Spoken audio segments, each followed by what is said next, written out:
Bonjour tout le monde. Pour l'instant, je pense qu'il n'y a pas encore beaucoup de monde, mais ça ne devrait pas tarder à arriver. N'hésitez pas à mettre dans le chat si vous êtes présents. Je vois qu'il y a 29 personnes présentes, donc j'imagine qu'il y a déjà quelques personnes. N'hésitez pas à mettre dans le chat si vous êtes présents, qu'on puisse démarrer. Je vois qu'il y a 30 personnes. Je vois qu'il y a déjà Valentine Jahan qui nous a dit bonjour. Bonjour Valentine. Salut Valentine. Bonjour Michel également. Ok, donc je vois que ça commence à arriver. On va attendre quelques petites minutes. Bonjour Jeanne, bonjour Michel, bonjour Yannick. Et merci à vous d'être ici. Tac. Je propose de commencer et puis de toute façon les gens arriveront au fur et à mesure potentiellement. Donc déjà, merci à tout le monde d'être derrière votre écran et de nous suivre. Ça fait plaisir. C'est le deuxième webinaire qu'on organise cette année après le webinaire de la semaine dernière sur le GEO. Aujourd'hui, j'accueille Romain de Fasterize et Gamin Bertret de 1001 pneus. Écoutez, Romain, je vous laisse vous présenter, puis ensuite on passera à Gabin, puis après j'introduirai un petit peu le webinaire, le sujet, de quoi on va parler. Ça marche. Bonjour tout le monde. Moi c'est Romain et je travaille chez Fasterize. Je suis product manager de la solution Edge SEO. C'est une solution dont on va parler aujourd'hui avec Gabin et Victor. Et bonjour à tous, de mon côté Gabin, du coup, responsable SEO chez Minen Pneus. Et pour ceux qui ne connaissent pas l'entreprise, comme son nom l'indique, vendeur de pneus en ligne depuis déjà de belles années. Et situé à Bordeaux. C'est vrai que le nom n'est pas trompeur, au moins on sait ce que vous vendez. C'est ça. Ok, aujourd'hui, sujet, on est parti du constat que, à mon avis, on fait tous en agence ou chez l'annonceur. C'est le constat du manque de temps chez les développeurs et l'impossibilité parfois de faire passer des tickets et parfois des contraintes techniques qui font que soit la solution technique qu'on a, elle est trop complexe à faire évoluer, à faire bouger, et on ne peut pas faire passer des tickets SEO pour le coup. Et c'était ton cas, Gabin. Avant peut-être de rentrer dans le vif du sujet, moi ce qui m'intéresse peut-être, c'est de savoir un petit peu comment vous êtes organisé aujourd'hui chez 1001 pneus. Quelle est ta relation, toi, aujourd'hui, avec les devs, peut-être aussi la stack technique qui est derrière 1001 pneus, pour qu'on puisse un petit peu comprendre Ok. l'envers du décor pour la suite. Donc, chez Minen Pneus, on est sous Magento. Déjà, on est sous le CMS Magento, avec son positif et son négatif. D'un point de vue organisation, chez Minen Pneus, on est 35, avec un service marketing, achat, etc., Ce qui fait que du coup, tous les services ont leurs besoins et vont solliciter l'IT quand il y a des soucis, avec tout un process par rapport au projet. L'IT est quand même très accessible, mais par exemple, je voulais faire passer un projet SEO ou tout simplement faire un test, il fallait passer par un ticket Jira, ensuite faire livrer un pré-prod, faire les tests, faire des retours, et un process qui pouvait être compliqué s'il y avait vraiment du très spécifique. Ce qui fait Et donc, qu'ensuite, on a décidé de partir avec Romain et Edge SEO. tous les devs sont en interne, il n'y a pas d'agence externe qui intervient sur 1001 On pneus. internalise tout. Ok, ça marche. Et est-ce que tu as une idée un petit peu du temps avant Edge SEO que tu pouvais mettre à partir du moment où tu faisais une demande SEO jusqu'à la mise en prod? Mais en fait, ça dépendait surtout finalement de mon besoin. Si on commençait vraiment sur du custom, par exemple, on va le voir ensuite, mais sur de la page à paramètres qui est vraiment ultra ciblée et faire du maillage dynamique, ça pouvait mettre énormément de temps parce que déjà, il faut se faire comprendre par les devs, bien exprimer son besoin. Euh, Si en plus, dans ma tête, je mettais en place cette chose-là et que le dev retranscrivait ça, mais qu'on pensait pas finalement à une stack technique qui marchait pas, énormément d'allers-retours. Donc dans un cas comme celui-là, ça pouvait au moins, je pense, à 7 à 8 heures facile. Là où avec HSEO, je teste tout seul, je vais en pré-prod et je vois si ça marche pas. Et ensuite, j'en parle évidemment au dev parce qu'on HSEO on l'expliquera, mais est une couche par-dessus notre front. Et ensuite, pour voir s'il y a on va dire des conséquences techniques, mais je suis passé du tout au tout, on va dire, d'un point de vue agilité. Ok, cool. Romain, justement, est-ce que tu veux peut-être mettre une définition sur le Edge SEO? Alors, je crois que tu avais une slide, je vais l'afficher. Ouais, Si c'est carrément. bien celle-ci, si je dis pas de bêtises. Tout à fait. Ouais. Le Edge SEO, pour information, il faut le voir un petit peu comme dans les équipes marketing.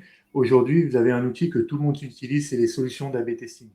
Le Edge SEO, c'est un concept technique qui a émergé il y a à peu près une dizaine d'années, qui a permis justement de développer des outils par-dessus pour permettre aux équipes SEO d'aller déployer des recommandations de manière autonome sans dépendre de leur IT. Concrètement, ce que ça va faire, c'est côté serveur, et c'est très important à le préciser, on va récupérer du code HTML et on va aller appliquer des recommandations que vous avez paramétrées sur l'outil Edge SEO pour pouvoir ensuite les livrer à vos utilisateurs, aux bots, aux botia et aux agents et dans le code HTML. Pour la petite info, voilà, c'est un concept qui a été popularisé en 2018 par Dan Taylor. C'est un SEO tech qui s'appuie sur le CDN. Donc, pour rappeler rapidement ce que c'est un CDN, c'est un Content Delivery Network. C'est ce qui permet finalement à votre site d'être accessible au plus près des utilisateurs, que ce soit en France ou de partout dans le monde. Et surtout, le principe d'un worker. Un worker, c'est simplement la possibilité d'aller écrire du code sur la couche CDN et du coup d'aller configurer vos recommandations directement sur la couche CDN. C'est une solution webpair-friendly parce que, comme je disais, on travaille vraiment côté serveur et ça permet de ne pas avoir de JavaScript côté client qui viennent modifier votre site comme les fameuses solutions d'A/B testing. C'est un concept, comme l'a dit un peu Gabin en intro aussi, qui, selon nous, en tout cas, chez Fastorize, va vraiment changer l'approche du métier de SEO pour une raison simple. C'est que c'est vrai que le SEO, le consultant SEO, c'est souvent la dernière roue du carrosse. On ne va pas se mentir dans les roadmaps. C'est toujours une priorité, mais c'est jamais dans le concret. En fait, on va prendre un ticket SEO. Donc là, ça va vous permettre au SEO de pouvoir vraiment être autonome, vous éclater dans votre métier au quotidien, aller faire ce qui fait le sel du métier de SEO, le test and learn, et mettre en place des choses sur votre site. Avant de passer à la deuxième slide, du coup, c'est une solution qui est une surcouche et qui peut du coup être mise en place, peu importe le CMS, peu importe la technologie qu'on utilise. D'un point de vue technique, ça se passe comment? Est-ce que c'est complexe à mettre en place? Alors non, c'est pas du tout complexe. Si tu veux montrer la deuxième slide, je vais expliquer avec ce schéma. Globalement, pour mettre en place une solution telle que la nôtre, c'est une simple redirection DNS. Ce qui va se passer, c'est que ce que vous voyez là, les utilisateurs, le robot et les agents, au lieu d'aller directement sur votre site, ils vont passer par notre couche de Edge SEO. Nous, on va les récupérer sur le serveur d'origine, la page HTML, le code source HTML de votre site. Et ensuite, à l'étape 4, ça va repasser dans la couche Edge SEO. Et c'est à ce moment-là qu'on va appliquer les recommandations que vous avez paramétrées dans l'outil. Et ensuite, on va redistribuer le contenu de la page avec les modifications appliquées à vos utilisateurs, aux bots, que ce soit IA ou aux bots classiques, et aussi aux agents. Parce que sachez-le bien, les agents, c'est votre prochain persona que vous allez devoir adresser au maximum, parce que demain, le web sera agentique principalement. Ouais, carrément. Ça, c'était un truc, j'avais fait une conférence il y a un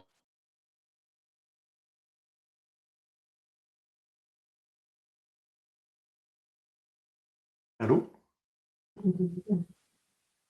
On a perdu Victor.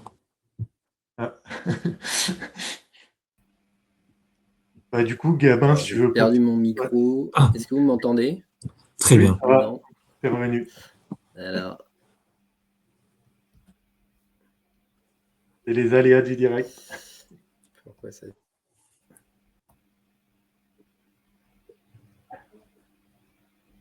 Sinon, Gabin, tu peux peut-être essayer de partager toi tes slides et enchaîner. En Oui, fait, tout à fait. l'idée, c'est de vous montrer quelques Je suis revenu ou pas là? Ouais, là, tu es revenu. Ouais, ok, bon, c'est bon, je vous entends. C'est bon.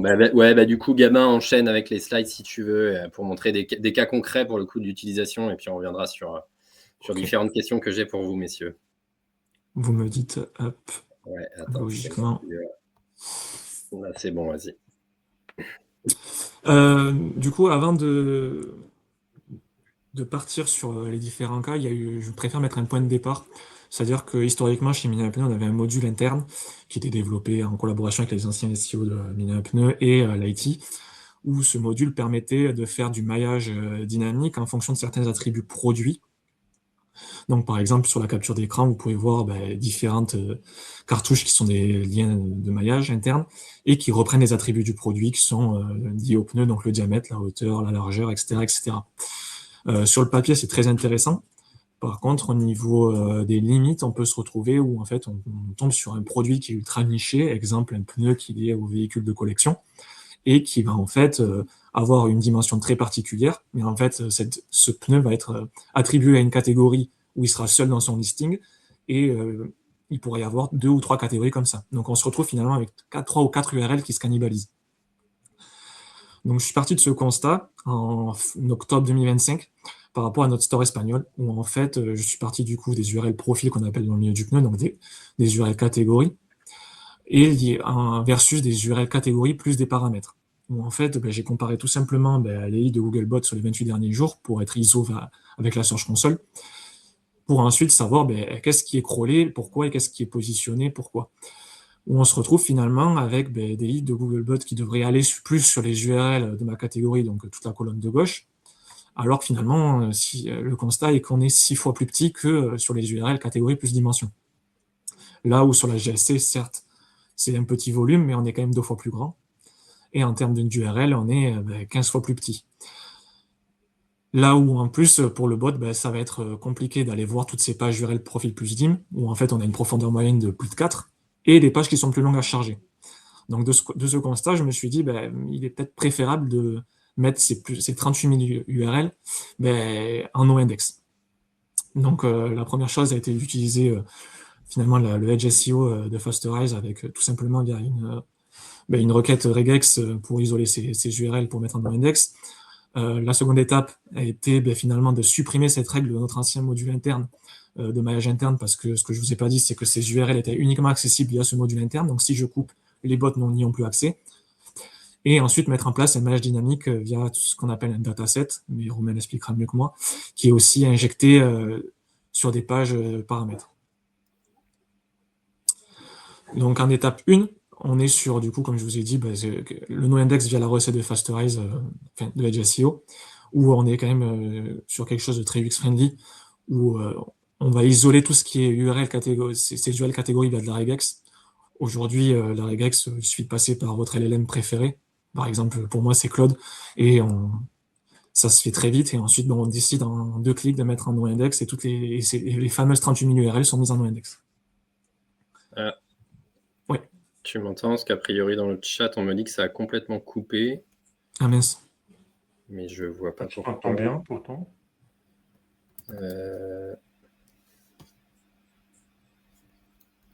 Est-ce que vous nous entendez? Alors, c'est pas les seuls à le dire. Pourtant, on est en direct. Alors, je ne comprends pas. Ah ok. Je vais juste mettre... Ça a coupé dès le début? Je sais pas exactement. On est de retour. Il faut réactualiser la page. Alors, j'affiche effectivement, il y a peut-être eu une coupure de mon côté. Et vu que c'est moi qui envoie le stream, ça a peut-être fait couper tout le monde. Mais a priori, c'était il y a 3 minutes. Non, il y a coupé il y a 2 minutes. Ok, bon, a priori, tout est bon. On est ok. Et les gens qui disaient qu'ils n'étaient pas ok sont revenus a priori. Donc, pour les autres, n'hésitez pas à recharger la page si besoin. Vous voulez que je reprenne à quel moment? Écoute, reprends peut-être juste la slide d'avant ou sur la fin, mais je pense qu'on était ok. Hein. Ok. Bon, grosso modo, je repars sur ce tableau où finalement ça permet de mettre en condition tout ce qui va découler. Le but du tableau est de mettre et de distinguer finalement les URL catégories. Nous, sur le pneu, il y a différentes catégories, mais les URL profils, qui c'est vraiment lié au monde du pneu, VS ces mêmes catégories, mais avec des paramètres. On se rend compte que finalement, on est sur un volume très fort URL, donc du coup, catégorie plus dimension de 36 000 URL, là où moi, du côté SEO, je préfère privilégier les URL catégories, donc URL profil, où elles sont que 2800.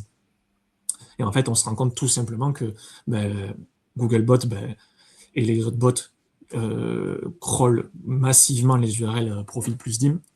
Là où, par exemple, j'ai 2 fois plus de clics sur la GSC pour les URL catégories. Et donc, finalement, même si on regarde d'un point de vue technique, on est sur plus de 20 000 URL qui sont sans hit sur la colonne de droite, avec une profondeur qui est élevée et donc dure à découvrir. Ça demande un effort de crawl supplémentaire. Et donc, le budget crawl qui va s'amenuiser plus facilement que l'URL catégorie. Et un temps de chargement aussi qui est plus élevé parce que pour de la mise en cache, etc., les utilisateurs ne vont pas toujours sur ces pages. Donc là, on est d'accord, tu as croisé que tes données GSC pour les clics et et après, j'étais pour l'analyse de log. Analyse de log, j'étais avec SEOlizer et aussi croisé en même temps avec OnCrawl aujourd'hui parce qu'on utilise OnCrawl. Ok, ça marche. Voilà. Et du coup, ça a mené 3 étapes.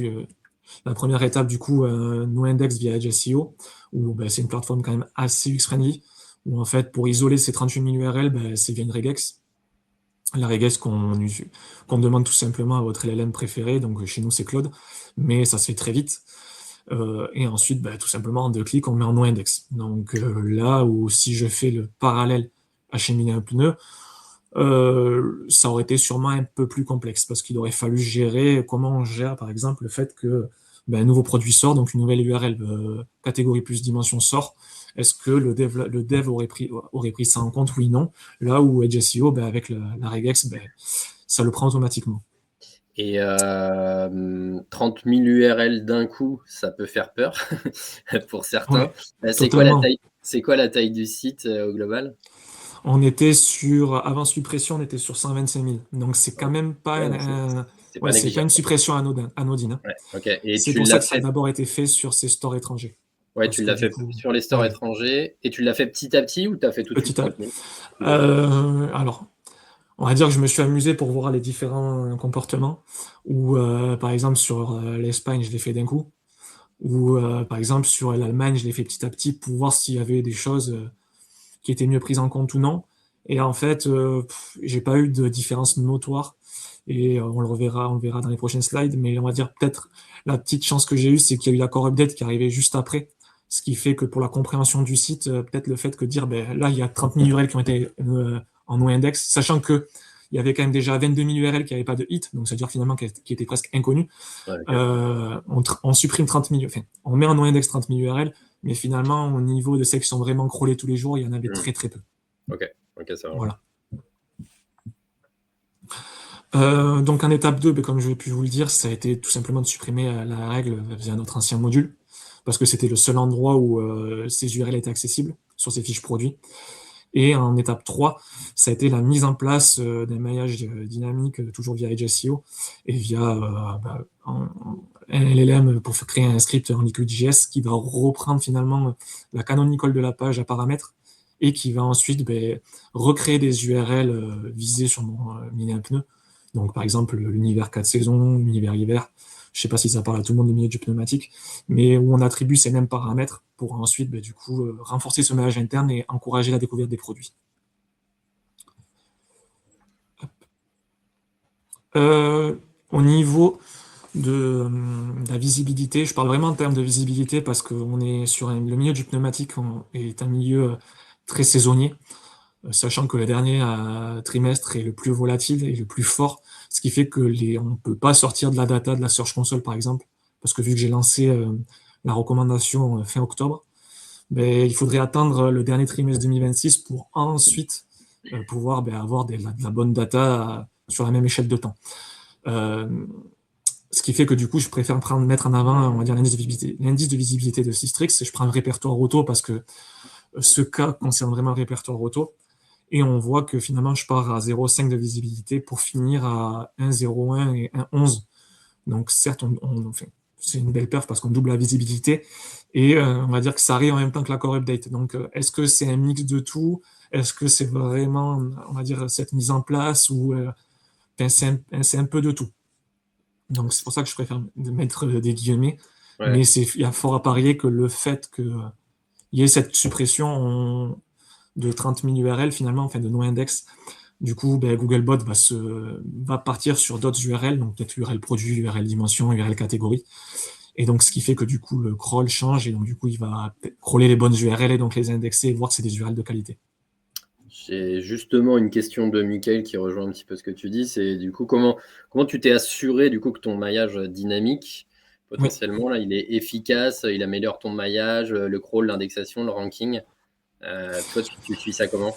Il y a eu un gros travail avant la Roco, où en fait, j'ai même pris feuille papier pour tout noter, pour savoir comment c'était crawlé, à quelle fréquence, ou même, comme j'ai pu le mettre sur le tableau, les différents clics. Et comment je suis ça, c'est que ensuite, c'est pour ça que je dis que j'attends aussi le dernier trimestre 2026, mais je vois aussi je vais suivre en termes de clics, ou je vais suivre tout simplement, finalement, je l'ai pas mis, mais les URL catégories, la différence sur 28 derniers jours, combien est-ce qu'il y a eu plus de hits ou non sur ces URL, ou même le maillage dynamique, est-ce qu'il y a eu plus de hits sur ces URL que je mets, imaginons sur toutes ces pages dimensions, ou pas. En fait, je le suis comme ça. Ok. Je sais pas si je réponds à la question.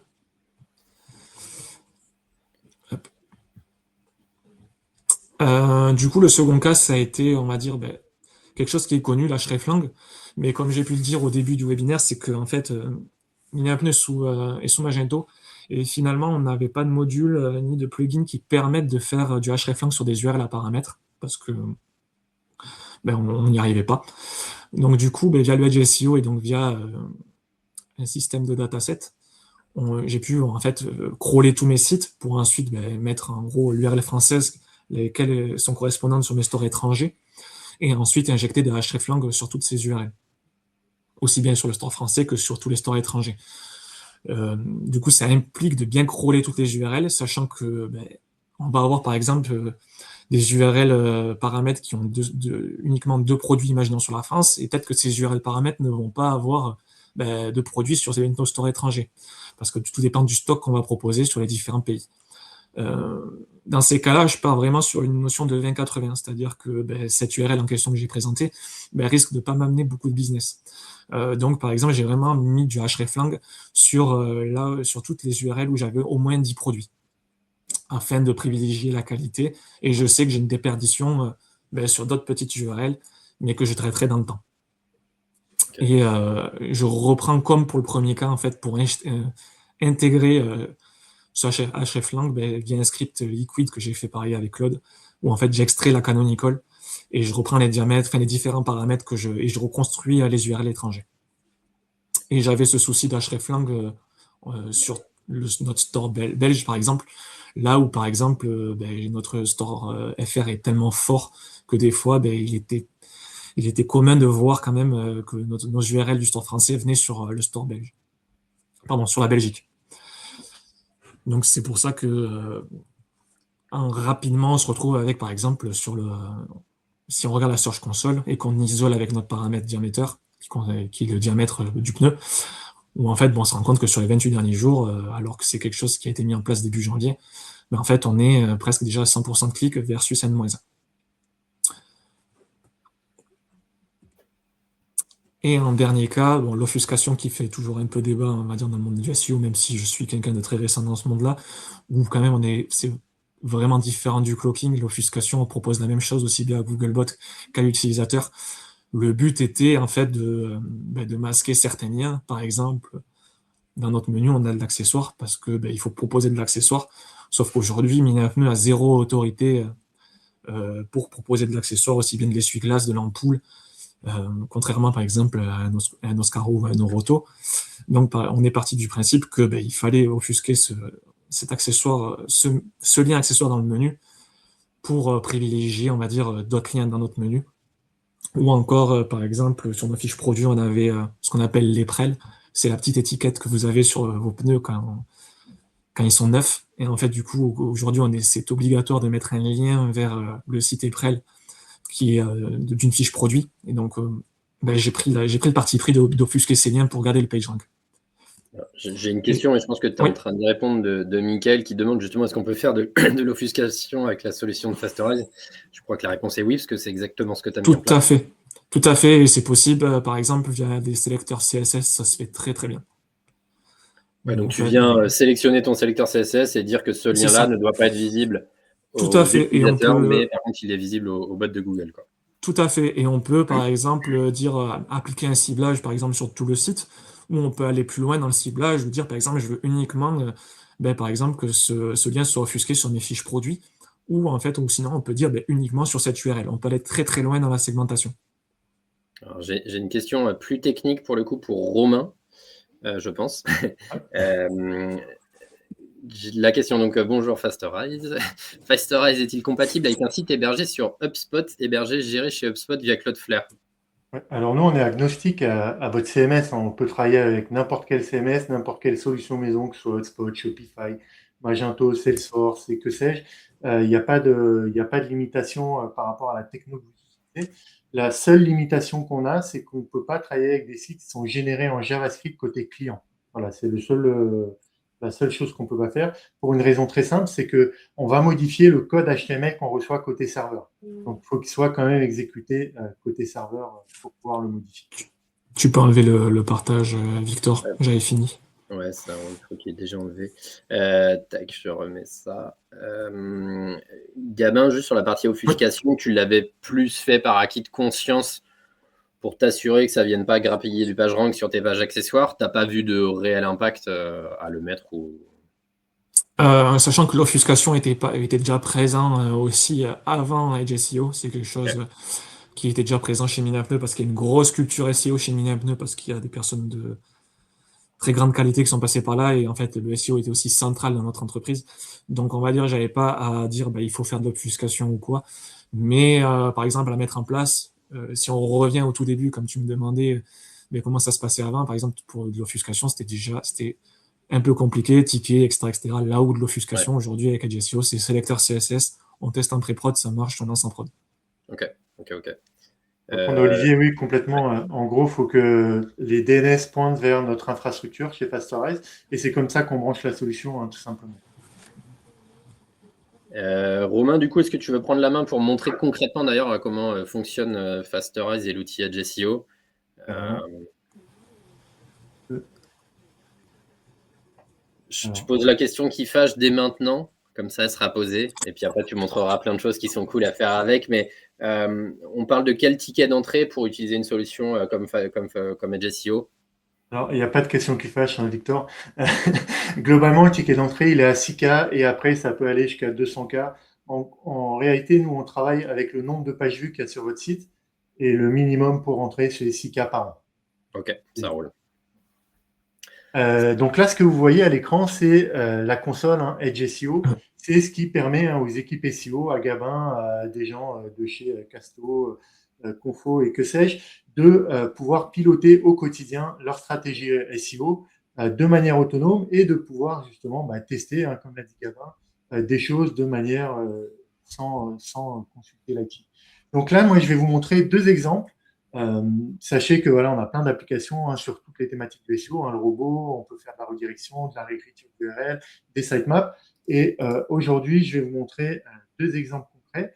Le premier, c'est, vous avez probablement entendu parler, hein, de ces fameuses requêtes fan-out. On en parle un petit peu partout. Alors, qu'est-ce que c'est, hein, rapidement? C'est quand vous faites une requête sur un LLM, cet LLM va décomposer la question en sous-questions et pour avoir une opportunité d'être cité finalement dans la réponse finale, plus vous allez répondre à ces sous-questions, plus le LLM va vous considérer comme une source d'autorité, en tout cas, va peut-être vous sélectionner plus que quelqu'un qui ne va pas répondre à toutes ces sous-questions. Donc, de la même manière qu'en SEO, on fait des pages à facettes, hein, finalement, des pages catégories. Donc là, par exemple, je suis sur une page de Quicksilver, hein, qui va nous servir pour l'exemple. Je suis sur une page combinaison où j'ai mis le critère 5,4 mm. Et ce critère-là, hein, il est pour surfer en eau froide. Donc, imaginons que je cherche une combinaison finalement sur ChatGPT, voilà, pour surfer en eau froide, et que un des fan-out, ce serait quelle combinaison de surf pour surfer l'hiver en Normandie. Donc, spoiler, hein, moi j'habite un peu aussi en Normandie. Euh, et du coup, cette page-là, de facette, hein, finalement, avec la page de listing de combinaison, elle pourrait très bien être utilisée dans une stratégie de création de page de type fan-out pour aller essayer de récolter des citations dans des LLM. Et comment on fait ça? Avec Edge SEO, on a plusieurs petites étapes. La première, c'est simplement finalement d'aller réécrire cette URL-là avec cette URL-là. Donc là, j'ai réécrit euh, le contenu sur une nouvelle URL. Et ensuite, Gabin, on a beaucoup parlé tout à l'heure, un dataset dans plusieurs de ces repos. En gros, c'est ça un dataset, c'est une base de données où vous allez pouvoir stocker de la donnée, soit qui est générée de manière automatiquement par des LLM, récupérée via des connecteurs sur vos solutions tierces, ça peut être Voice ou d'autres choses, soit manuellement, c'est vous qui décidez comment vous voulez l'importer. Mais en tout cas, c'est une base de données où vous allez pouvoir stocker de la data. Et là, dans cette base, simplement, j'ai ajouté l'URL de ma page Fanout. Et ensuite, j'ai ajouté tout ce qui correspond à des contenus utiles pour me référencer en SEO. Le titre, la métadescription, le breadcrumb, une image, des FAQ et du contenu HTML. Et une fois qu'on a stocké tout ça, après, on retourne dans recommandations SEO. C'est vraiment là que passent les trois quarts des gens qui utilisent notre solution. Ils sont principalement dans cette application. Et à partir de cette application, donc, on va créer notre recommandation. Donc, la première étape, vous lui donnez un nom, tout simplement. La deuxième étape, vous dites là où vous voulez appliquer votre recommandation. Donc ici, moi, j'ai ajouté une petite regex pour dire toutes les pages qui ont un /d dans l'URL, ça correspond à un pattern que j'ai ajouté dans la réécriture de l'URL. Ensuite, je vais ici, à cette étape-là, connecter mon dataset avec ma recommandation pour pouvoir utiliser les variables finalement de ce dataset.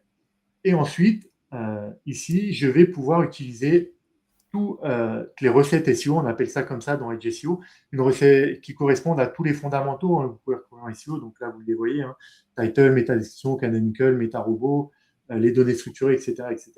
Et très simplement ici, vous allez retrouver les variables que vous avez importées dans votre dataset et vous allez pouvoir les utiliser directement en cliquant dessus. Donc c'est à partir de là, pour métadescription, canonical, etc., etc. Et le résultat, c'est cette page. Donc cette page-là, c'est le contenu qu'on a vu dans le dataset. En gros, je viens l'injecter dans cette page-là, comme je l'ai montré à l'instant avec les recettes SEO. Et on va retrouver tout ce qui est title, métadescription, canonique, métarobot, les données structurées, etc., etc. Donc ça vous permet d'avoir une solution pour ouvrir de nouvelles opportunités, de vous positionner sur des questions. Et aujourd'hui, le nerf de la guerre, quand on peut être référencié dans les LLM, c'est de répondre à ces questions-là, parce qu'aujourd'hui, principalement, c'est plutôt des requêtes de type questions qu'on vient taper sur les chats GPT, Claude et consorts. Donc là, tu peux injecter de manière automatisée des tableaux, des listes à puces, n'importe quel type de contenu qu'on aura envie de voir affiché à la place du contenu qu'on pourrait avoir au départ, quoi. Carrément. On peut aussi supprimer des éléments dans la page. Là, je vous montre un exemple, mais chez nos clients, sachez que dans le dataset, il va y avoir plusieurs milliers d'URL et qu'il y a des solutions de workflow agentique qu'on est en train de mettre en place pour aller justement générer toutes ces facettes et questions de manière automatisée jusqu'à la création des contenus. Donc là, c'est relié à des IA plus votre solution. Exactement, oui. Tout à fait. Ça vient en incrémental, soit créer des pages ou des contenus sur le site, quoi. Complètement. Alors, attention, avec de la validation humaine, toujours, quand on travaille avec des IA. Donc, il y a des étapes de validation. Vous allez dire, OK pour ces questions, ces mots-clés-là, OK pour le texte SEO, le title, ce genre de contenu. Est-ce qu'il y a des limites ou des cas où l'Edge SEO par rapport à un développeur peut... est-ce qu'il y a des limites, en tout cas, à utiliser ce type de solution? Non, pas vraiment. En gros, moi, ce que je dis souvent, parce que c'est une question légitime, souvent on nous la pose, les équipes marketing, depuis dizaines d'années, même quinzaine d'années maintenant, elles utilisent des solutions qui font sensiblement la même chose, mais pas de la même manière. Elles le font côté client, c'est les solutions d'A/B testing. Justement, pour avoir cette autonomie et de pouvoir tester des choses, être agile, de pouvoir itérer, etc., etc. En SEO, on a la même culture du test, de l'itération, et de vouloir aller vite pour aller capter des opportunités, pouvoir très rapidement réagir après un update de Google si on a été pénalisé ou même si on ne l'a pas été, pour pouvoir réagir quand un concurrent vous passe devant. en fait, on est dans la même dynamique que ces équipes-là, mais on n'a pas de solution en main pour pouvoir réagir vite. Dans le cas, évidemment, hein, où vous n'avez pas un dev dédié ou une squad dédiée SEO, parce qu'il y a quelques entreprises quand même qui fonctionnent comme ça, et elles ont cette agilité. Mais quand même, globalement, souvent, le SEO, c'est le parent pauvre d'un point de vue délivrabilité de ces actions. Et dans les cas que tu vois, toi, au quotidien passé, c'est quoi les gros usages ou les plus récurrents? Alors, page à facettes, ça, c'est vraiment quelque chose voilà, qui revient Sur tout le temps, parce l'e-commerce. qu'on travaille beaucoup avec les sites de e-commerce. Là, ce qu'on voit, c'est un use case qui arrive de plus en plus, c'est la génération automatique des FAQ sur les pages produits, notamment pour plaire au LLM.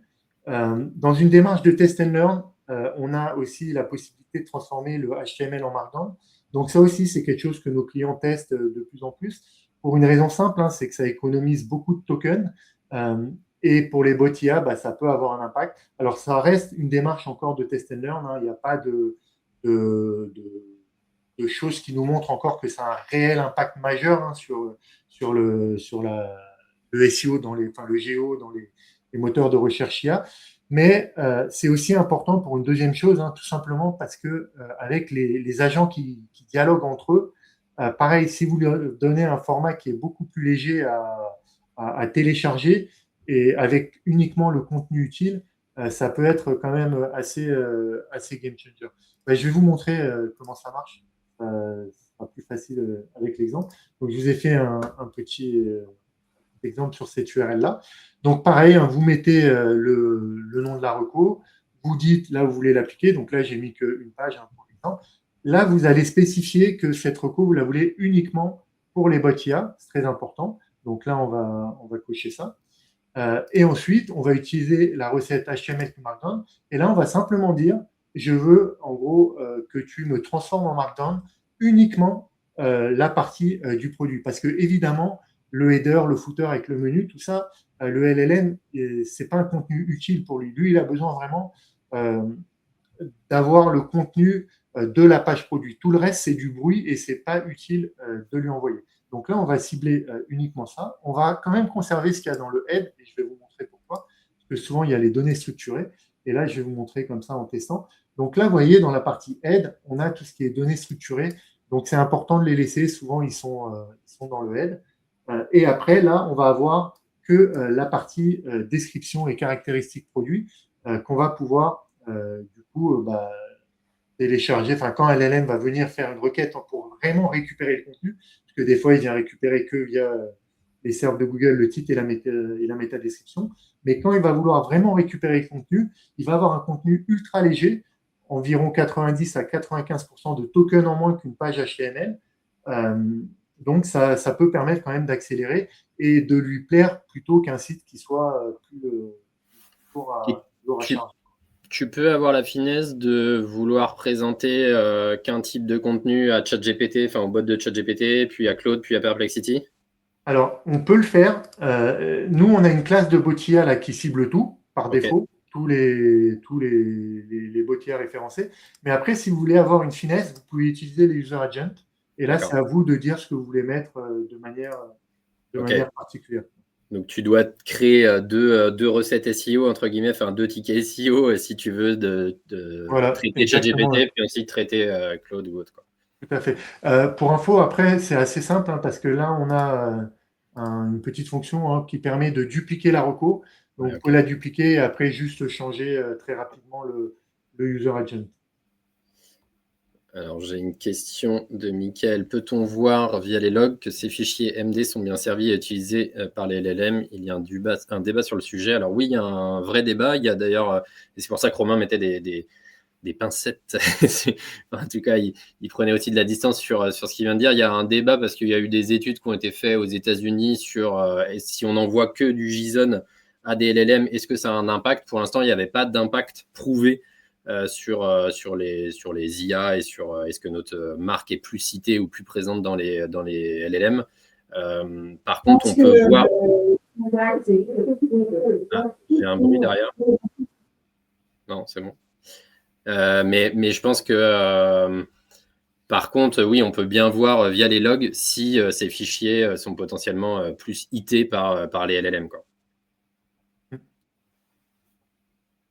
Alors, en gros, au début, il demande, enfin, pour compléter, Michael, il demande le HTML, mais en fait, c'est au niveau de Fastorize, on va faire l'UGH. Si il s'identifie avec un bot IA, en gros, on va le diriger directement vers la page en Markdown. C'est pas, il va pas commencer par prendre un contenu et après avoir l'autre. C'est vraiment nous qui allons faire l'aiguillage. Ouais, il y a une autre question intéressante et j'avais un peu la même question potentiellement. Est-ce que vous pouvez vous coupler à d'autres outils pour, notamment tu parlais d'agentique demain, en tout cas c'est en train d'arriver chez vous. Est-ce que justement si on se greffe à de l'analytics, de la Search Console ou d'autres outils SEO qu'on connaît bien, est-ce qu'on peut en incrémental ou en automatique quasiment, même si validation humaine à la fin, faire corriger à Edge SEO directement les problèmes? Ouais. Alors, il y a deux réponses. La première, c'est on travaille voilà, sur des workflows agentiques qui permettent de faire ces choses-là, où on va connecter ce qu'on veut, récupérer de la data, analyser votre site et agir en fonction de règles qu'on va mettre en place. Et après, la deuxième, c'est on est en train de mettre en place sur Edge SEO deux briques. La première, c'est l'analytique. Vous allez pouvoir justement coupler tous vos outils d'analyse, la Search Console, Piano, Bing Webmaster Tools, enfin tous les outils voilà, qu'utilisent les SEO pour pouvoir corréler les impacts de vos recommandations et pas avoir à aller dans chaque outil, voilà, de pouvoir le faire directement dans la solution Edge SEO. Et une autre brique en amont qui va, pareil, analyser vos logs, parce que nous, on a tous vos logs, hein, finalement, à partir de Edge SEO, et de vous donner des insights pour pouvoir agir, hein, des insights d'aide à la décision, et finalement, par exemple, de dire, sur vos pages produits, on a remarqué que vous n'avez pas de données structurées de type aggregate rating ou FAQ, ce que les LLM voilà, aiment bien pour les critères d'autorité, hein, ce genre de choses, pour les aggregate rating hein, notamment.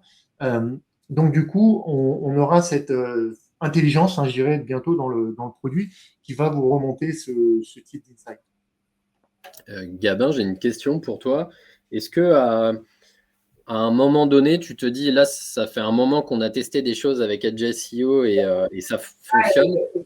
Est-ce que je le fais implémenter par mes devs maintenant pour que ce soit 100% sur la solution ou pas du tout, tu laisses la solution Edge gérer? La question s'est déjà posée. Pour le moment, on est en phase de réflexion et c'est une très bonne question et même on en parlait encore ce matin de l'autre côté. Je pense que sur certaines recos, ça peut mériter, par exemple, Edge SEO peut être finalement, moi de mon côté, je teste en pré-prod, puis ensuite je vais en prod et on voit que c'est quelque chose qu'on va garder sur la durée. Peut-être que du coup, ce serait intéressant de nous-mêmes internaliser cette chose. À l'heure actuelle, pour le moment, on n'a pas internalisé finalement une recommandation précise. Ok. Oui, parce que vas-y Romain, excuse-moi.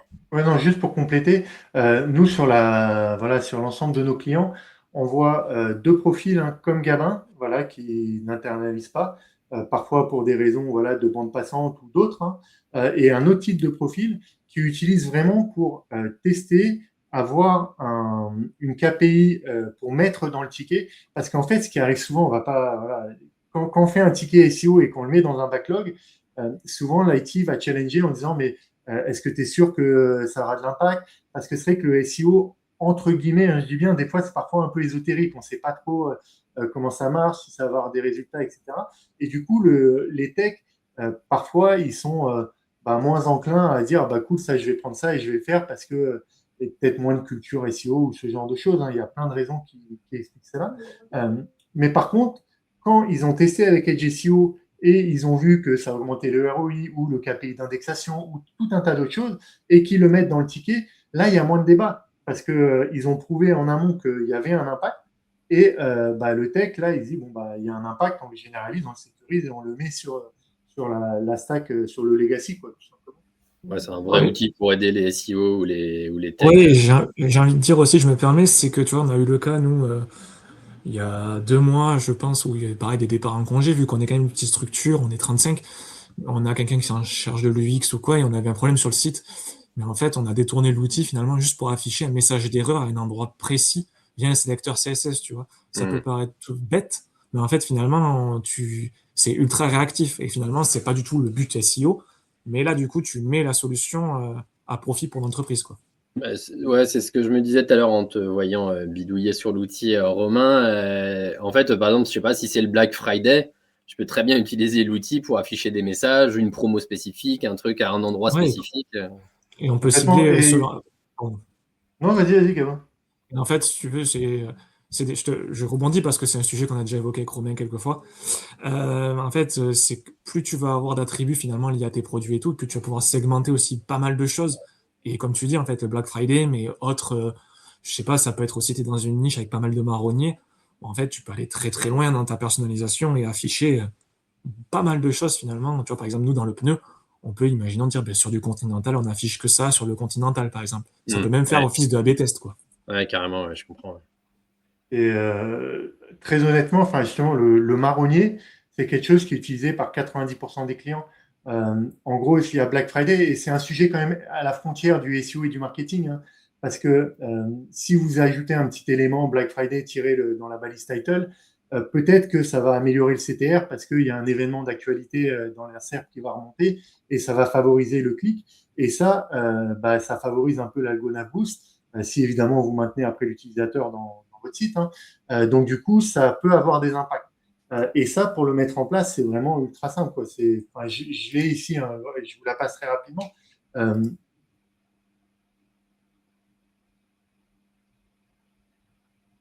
Ah, t'entends plus. C'est chez moi. Ouais. Non, je n'entends plus Romain non plus.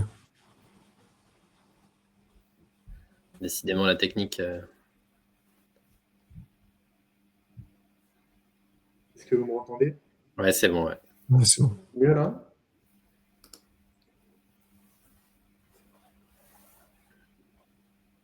Est-ce que vous m'entendez? Ouais, c'est bon. Oui, c'est bon. C'est lui qui nous entend pas, peut-être. Ça y est.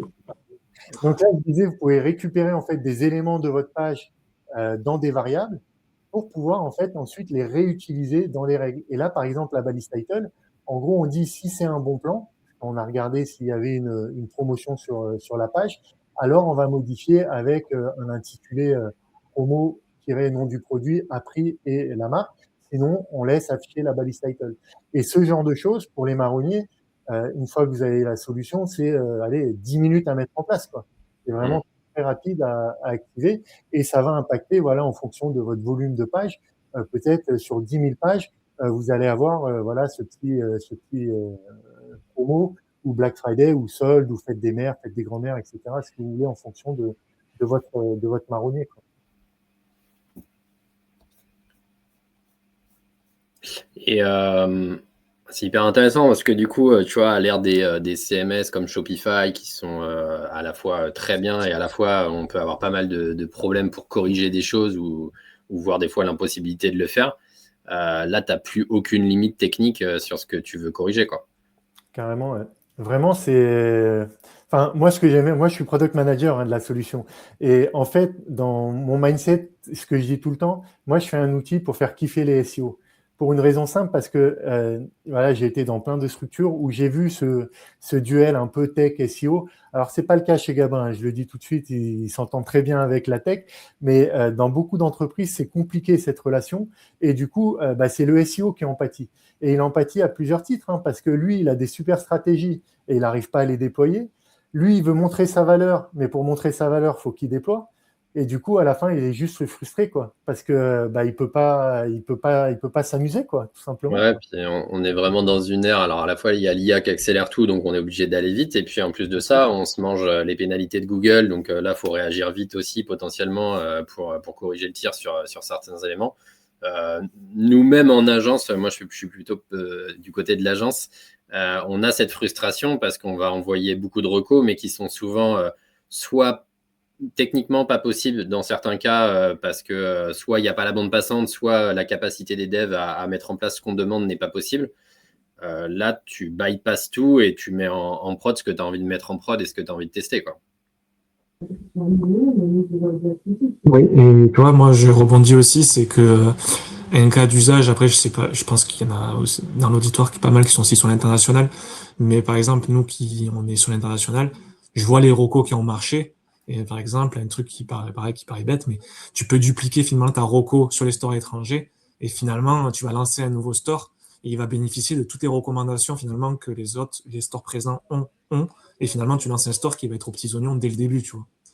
Donc, c'est vraiment agréable sur ça quand, par exemple, tu es SEO chez l'annonceur comme je le suis, même si, comme Romain l'a dit, je m'entends très bien avec l'IT et les relations se font très bien, mais eux, par exemple, ça libère de la bande passante, par exemple, pour qu'ils aillent sur d'autres sujets, par exemple, c'est chez les achats ou d'autres sujets, tu vois. Ouais. Oui, pour le coup, ça soulage tout le monde. Parce que oui, les SEO, ça nous soulage, on peut mettre des choses, mais de leur côté aussi, ils ont plein de taf, ils ont plein de choses à faire et ils peuvent se concentrer sur d'autres sujets type automatisation en ce moment qui peut être intéressant aussi. Il nous reste 10 minutes. Je ne sais pas si dans le chat, il y a des questions potentiellement pour Romain et pour Gabin. N'hésitez pas à les poser s'il y a des cas ou des sujets qui vous intéressent. C'est quoi l'avenir pour le côté Edge, justement, Romain? Tu parlais du côté agentique, là. Ça, c'est vraiment ce qui est dans la roadmap et ce que vous allez déployer en ce moment avec l'appui de l'IA pour mettre les recours en place, quoi. Ouais, carrément. Nous, on pense, le SEO, maintenant, il est en temps réel. Le concept de roadmap, c'est génial, hein, mais en réalité, faire une roadmap sur 6 mois, ça n'a plus de sens aujourd'hui. À la vitesse où ça va, faut avoir les idées claires, hein, pour savoir quand même où on va. Mais un core update, ça arrive, un nouvel LLM ou un nouveau protocole UCP, ChatGPT qui a lancé et puis un peu rétropédalé sur le commerce via son LLM, etc. Il y a plein de choses qui arrivent tous les jours. Et en fait, nous, notre intuition, c'est vraiment que le SEO va devoir agir temps réel. Et pour agir temps réel, en même temps, là, ça a débarqué. Hein, voilà, on a tout un tas de concepts avec des agents, etc., qui permettent d'analyser les pages, de générer des choses, de pousser des choses maintenant de manière automatique, avec, encore une fois, quand même l'humain dans la boucle. Donc, du coup, c'est vraiment ce vers quoi nous, on veut tendre avec Edge SEO, c'est donner ce type de solution aux équipes SEO qui leur permettent d'être super agiles et de faire du SEO en temps réel, quoi. Ouais, carrément. Bah, tu vois, j'avais une question qui était sur est-ce que, entre guillemets, l'Edge SEO, c'est vraiment un outil de contournement pour faire des tests ou est-ce que demain, ça va s'intégrer dans l'architecture web dès la conception? Et j'ai l'impression qu'on tend vers ça aussi parce qu'en fait, de toute façon, aujourd'hui, les CMS, ça veut presque plus rien dire. En fait, ce qu'on veut, c'est une solution pour mettre en prod et montrer à Google ou aux internautes ce qu'on a envie de montrer et même au LLM et d'avancer beaucoup plus vite que ce qu'on pouvait faire avant, quoi. Ouais, et je rebondis sur le commentaire qu'il y a eu d'Antoine où en fait, étant chez l'annonceur, t'as quand même je rejoins, c'est que t'as quand même une roadmap. C'est vrai, sur une année, t'as quand même une roadmap. Mais par contre, comme vous l'avez soulevé tous les deux, c'est que ça va tellement vite, et nous, on le vit encore énormément aussi chez l'annonceur, c'est qu'en fait, rien qu'à faire de la veille, tu vois qu'un concurrent a lancé ça, baf, t'as une idée.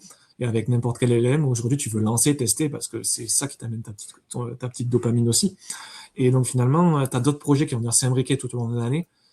Mais c'est en fait tout simplement savoir bien hiérarchiser aussi, on va dire, tes projets.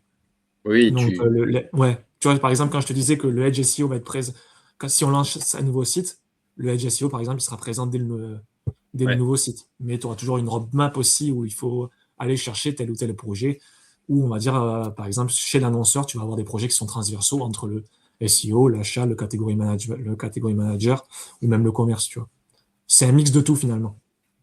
Ouais, puis après, je comprends la remarque d'Antoine, effectivement, sur le côté pas faisable forcément avec tous les clients, mais en fait, ce qui est cool, c'est que ça permet par contre d'être plus agile et de pouvoir agir plus vite s'il y a une nouveauté qui est arrivée, s'il y a une microdonnée implémentée, s'il y a un truc à mettre en place.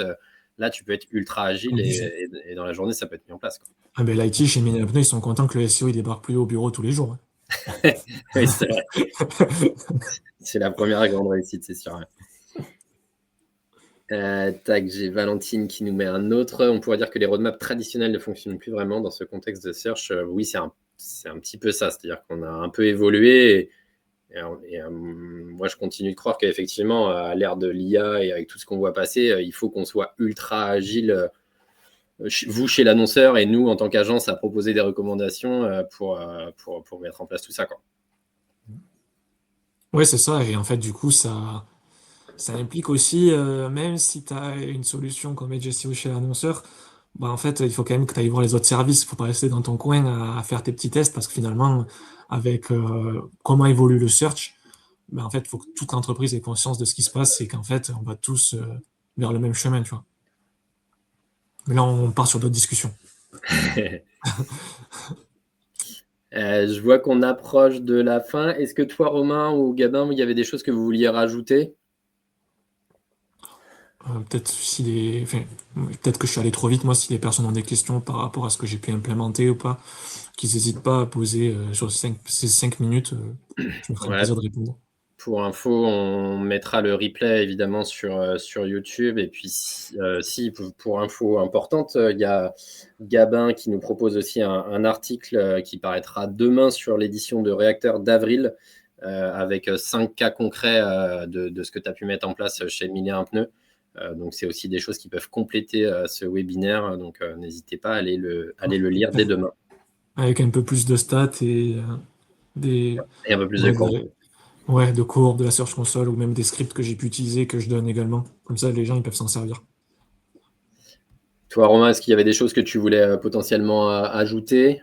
Non, bah moi, s'il y a des gens qui sont intéressés simplement pour avoir une démo, pour que je leur montre comment ça marche concrètement la solution sur leur site, c'est très facile pour nous d'en organiser et ils nous envoient quelques use cases voilà, qu'ils n'arrivent pas à implémenter et on vous montre comment on le fait avec Edge SEO voilà, en quelques minutes. Ça vous permet d'avoir un aperçu de comment bah, ça pourrait vous débloquer au quotidien, quoi.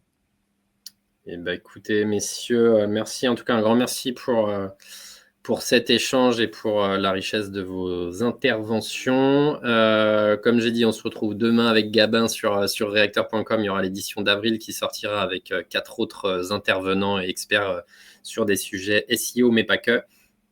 Je ne l'avais pas présenté au tout début, mais je l'affiche, même si il date un petit peu presque d'un an maintenant. On avait lancé avec Fasterize l'an dernier un e-book sur les Core Web Vitals que vous pouvez retrouver aussi en téléchargement sur Abondance, donc n'hésitez pas à aller le télécharger. Et puis, si vous avez des questions, soit vous nous les envoyez sur la boîte contact d'Abondance, on se fera un plaisir de les partager aussi à Gabin ou à Romain et à revenir vers vous. On met aussi la vidéo sur YouTube, donc n'hésitez pas à mettre des commentaires et des likes, ça nous fera plaisir. Et puis pareil, on vous répondra rapidement. Je regarde juste si on a potentiellement des dernières questions. Non, on a surtout des merci. Et bah, écoutez, merci à vous. J'affiche juste ce petit message, voilà, ici sur l'Edge SEO. Donc, c'est un e-book à télécharger qui est directement sur Fasterize. Merci, Émilie, de le préciser.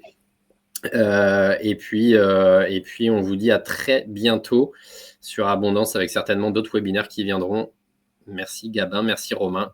Et à très vite. Merci à tous. Merci à toi. Merci à vous. Salut. Ciao, tout le monde.